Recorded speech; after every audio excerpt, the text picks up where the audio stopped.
I wanted to run out of that tunnel to prove to everyone that I worked. What? That I was somebody. Oh, you are so full of crap. In this lifetime, you don't have to prove nothing to nobody except yourself. And after what you've gone through, if you haven't done that by now, it ain't gonna never happen. Most people's number one fear is public humiliation. I don't give up anymore. I'm not afraid of it. In the end, I don't care whether you love me or you hate me, just as long as I win. Lose! I don't lose!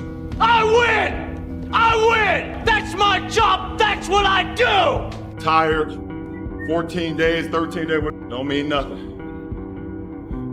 Tired is only in the mind. You tell yourself you're tired, you're gonna be tired. I don't get tired. Marcus Aurelius says your only focus should be on getting better at what you're doing. Focus on what you're doing, get better at what you're doing. Everything else is a complete waste of time. Do you actually want to do this or not? Do you actually want to do this or not? Because if you actually want to do it, what's going to stop you? Nothing. And if you don't really want to do it, what's going to stop you? Just about anything that comes up. Just about any obstacle that gets in your way becomes an excuse. It becomes a reason. It becomes a rationale for not proceeding down that path. The humbling reality that I'm not special, and if you want to be good at anything, you have to work really hard. And if you want to be the best in the world at something like I do, I want to build robots better than anybody else in the world.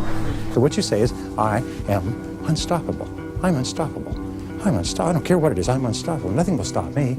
The greatest of all qualities to guarantee success is the absolute willingness to go at anything and refuse to stop until you achieve it. That 95% of the goals that you set for yourself, you will achieve if you refuse to quit.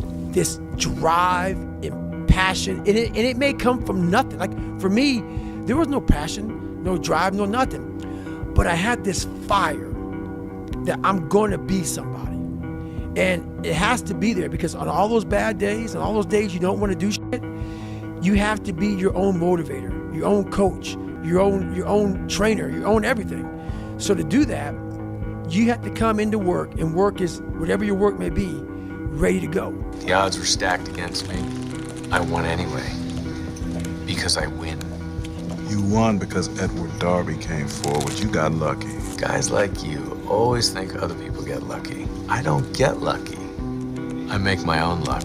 To be the best in the world at what you do, it's not about being a Navy SEAL, people.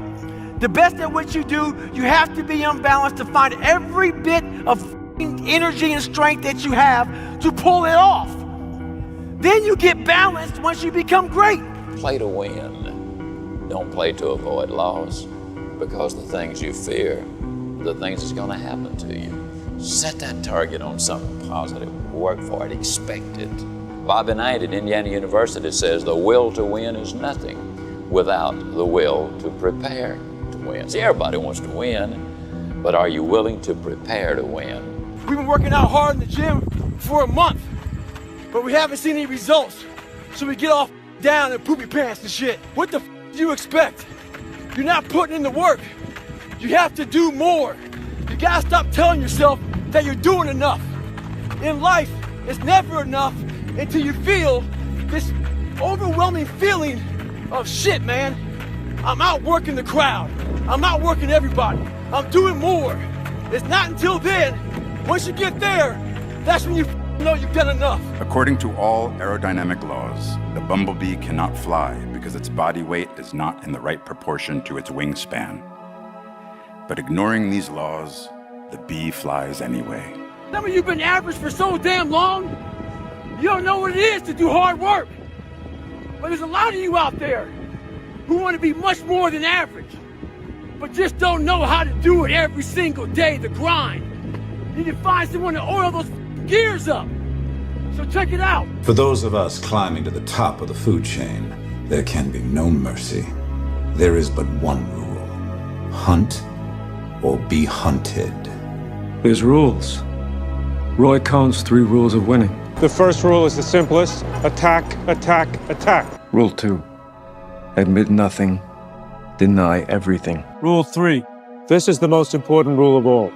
Okay? No matter what happens, You have to drive no this matter fast? what they say about you, no matter how beaten you are, You claim victory and never admit defeat.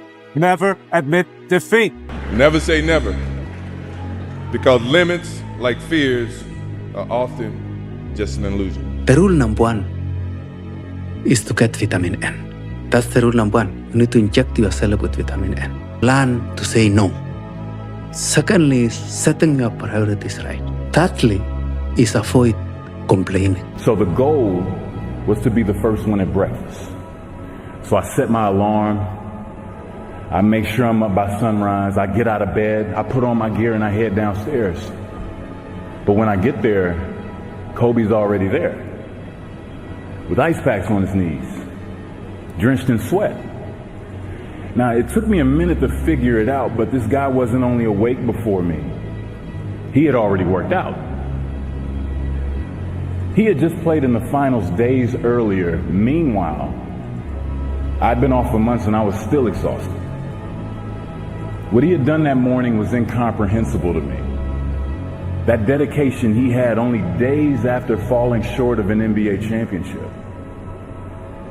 That taught me something I've never forgotten. Legends aren't defined by their successes. They're defined by how they bounce back from their failures. How bad do you want it? There's two options. To continue forward, pushing upward. And if you do, that dream is given birth, and forever you will live in the reality of it. If you stop, quit, throw in the towel, I promise you there's no distance you can travel far enough to ever find that dream again. For it is dead. And in its death, it's replaced by regret. Right now, it's your choice. What's the least amount of sleep you played a game on? There's a story where it's like, no one knows about, where you went and played a game and it was so insane for whatever reasons. No sleep. You played a game with zero sleep. Zero sleep. Zero sleep. Kids, Natalia had a certain, health situation or what have you, and you're staying up all night, and then you got to go out and perform because fans don't know, teammates don't know, nor do they care, nor should they, that you've been up all night. You got to perform. If you don't tired, this is good question. You have to worry about yourself. But this is Saturday. Your 6th day, you work so hard. Of course you're gonna tired. Tomorrow rest, and Monday we're gonna begin one more training. If you don't want, go back to Dagestan and stay with your mom. She's gonna give you every day good breakfast. You don't do nothing. Stay there. But if you come here, don't complain. You wanna become best. You wanna become champion. And now you wanna say like you tired? Who cares? You tired or not? Nobody care about you. He was tired. He have personal problem, family. Nobody cares. When they saw me in the gym in the pumping iron days, they said, why is it that you're working out so hard? 5 hours a day, 6 hours a day, and you have always a smile on your face. The others are working out just as hard as you do, and they look sour in the face. Why is that? And I told people all the time, I said, because to me, I'm shooting for a goal. In front of me is the Mr. Universe title. So every rep that I do gets me closer to accomplishing that goal, to make this goal, this vision turn into reality. Every single set that I do, every repetition, every weight that I lift will get me a step closer to turn this goal into reality. So I couldn't wait to do another 500-pound squat. I couldn't wait to do another 500-pound bench press. I couldn't wait to do another 2,000 reps of sit-ups. I couldn't wait for the next exercise, for the next half hour of posing and all the kind of things that you have to do. You'll be a champion. I was running this race. It was a 24-hour race as a relay team. I was with 4 friends. And the format of the race is, you run a mile, I run a mile, whatever team runs the most amount of miles wins the race. He had no teammates. I know every mother ain't gonna do what I'm gonna do. So this is how you level up. That's how you level up. I know there's a whole bunch of people with that right there. That fires me up. That makes me happy, what you just said. That brings joy to my life right there. Why? Because I know there's so many people that have the ability and just refuse to get off that couch. Refuse to study a few more hours. Refuse to go deeper, to go further. And that's where I gain the advantage. Those times when you get up early and you work hard, those times when you stay up late and you work hard, those times when you don't feel like working, you're too tired, you don't want to push yourself, but you do it anyway. That is actually the dream. That's the dream. It's not the destination, it's the journey. So many people have that ability. They haven't taken the time to see what they want in life. Therefore, he's crazy. I'm crazy. They put a title on us. And you know what a title does to people? A title is the greatest separator of all time. It allows you to go away in your comfort zone saying, he's just nuts. He's special person. That gives you a get out of jail free card. You can go ahead and be normal now because we're special people. No, we found what we want in life. I don't live in this world where our brains are keeping us in this box. Outside that box, on the other edge of suffering, which is on the other edge of that 40%, is a world that's endless of opportunity. But we are afraid to go outside that box because in that box is comfortable. That's where all of our nice stuff, you know, that's where the nice 4-lane highway's at. I know where the restrooms are at. I know where the gas stations are at. Outside that box, man, God gives you a shovel and says, man, start digging. That's not fun. But when you dig your own path to all kind of stuff that's unknown. And that's why I started realizing, man, like on the other end of this is some beautiful stuff. So I got outside my box and realized, man, 300 pounds, now look at me, I'm 185 pounds. And on the other side of the box was all this stuff. And I didn't know it was over there until I climbed the wall and saw it. So what wall are you climbing now? Man, right now, I've climbed a lot of walls. There's no more walls anymore. The reason why is because I know how to climb.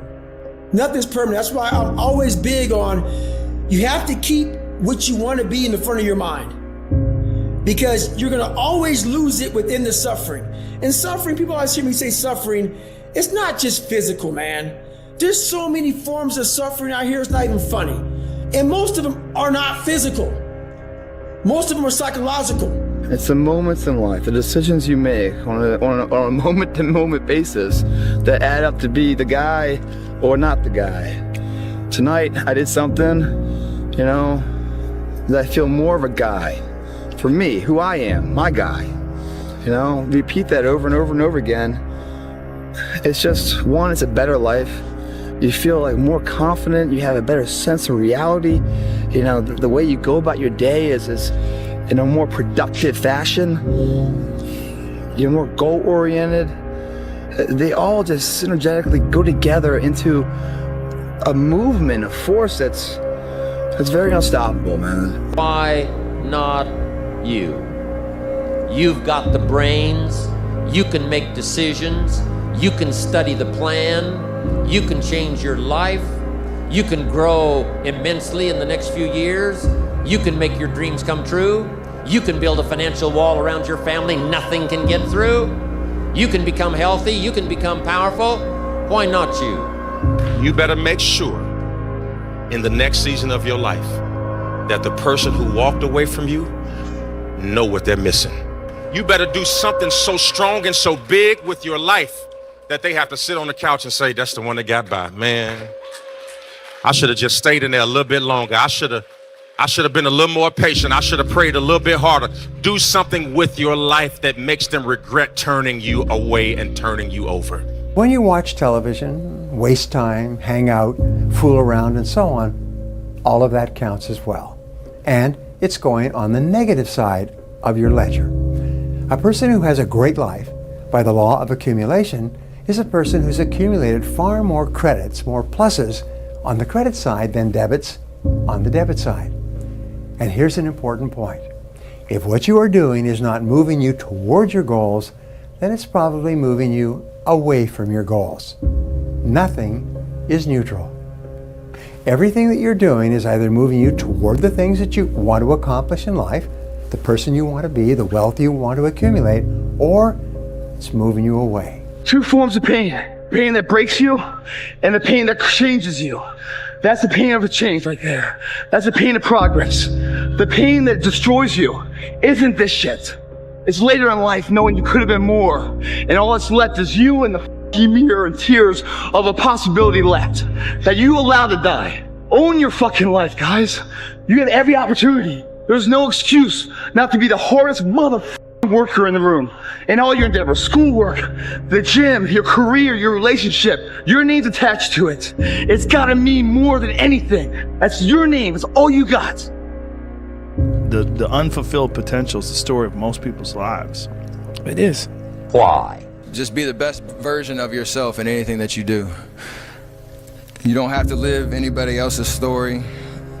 Sometimes people make it seem like you have to have certain prerequisites or a crazy life story in order to be successful in this world.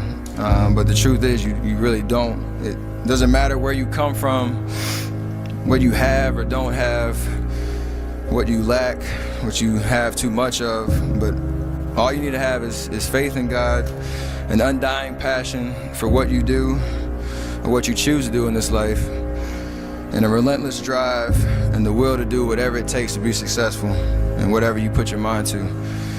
Make sure you live in the moment and work your butt off every single day. Second place isn't an option anymore, guys.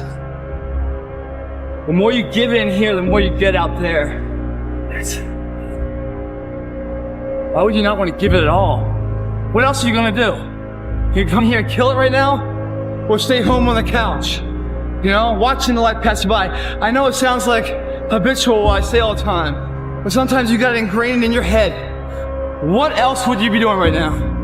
Taking the time off? Or taking the time to get ahead?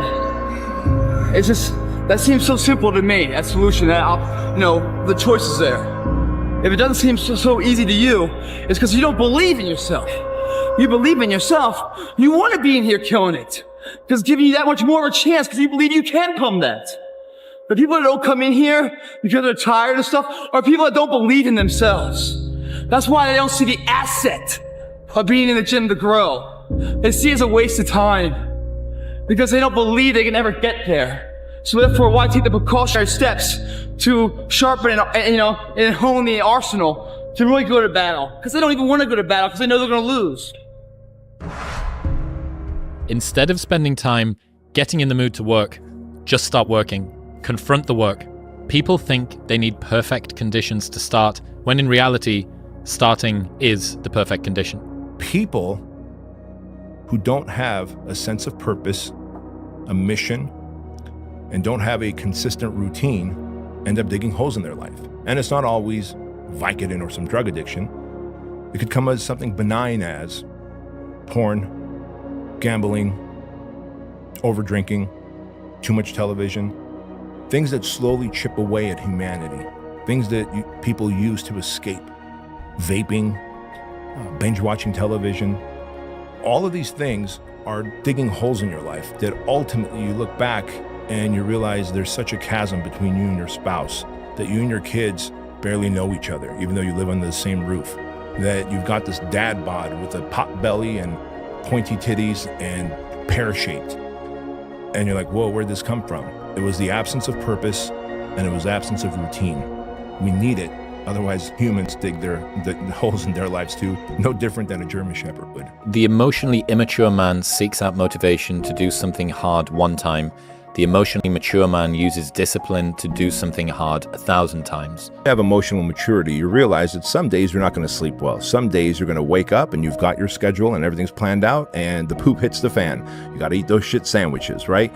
And whether things go well or not that day, the emotionally mature man will still do what he has to do to stack his wins, to focus on his purpose, whereas the emotionally immature man will say, well, I didn't sleep well, I had nightmares, so I'll stay in bed. I didn't sleep well, or it's raining outside, it's cold outside, I don't feel good. I just woke up and the airplanes hit the World Trade Center, so I guess I have to change my pattern of life. You have to stay the course no matter what, and it takes a high level of emotional maturity because your emotions dictate your motion. This next generation that's coming up, and I don't mean to smash all of them, but they seem like a bunch of pussies to me, you know? So, because of that, there's never been more opportunity than there is right now.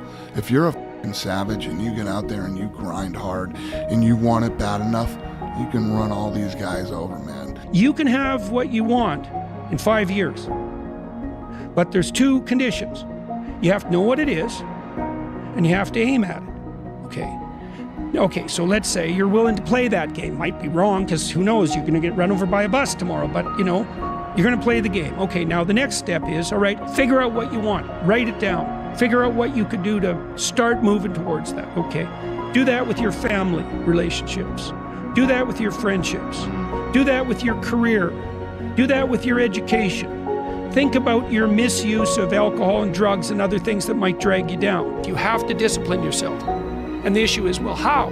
That's not really the relevant question. You can pick a disciplinary path. That's why I often tell my clients, especially young people, they say, well, I don't know what to do. It's like, that's okay.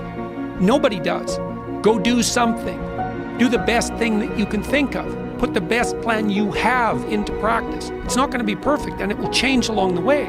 But it will change partly because you become disciplined pursuing the path. And as you become disciplined, you become wiser. And as you become wiser, you become able to formulate better and better plans. The man who never failed, the man who never fell has no glory.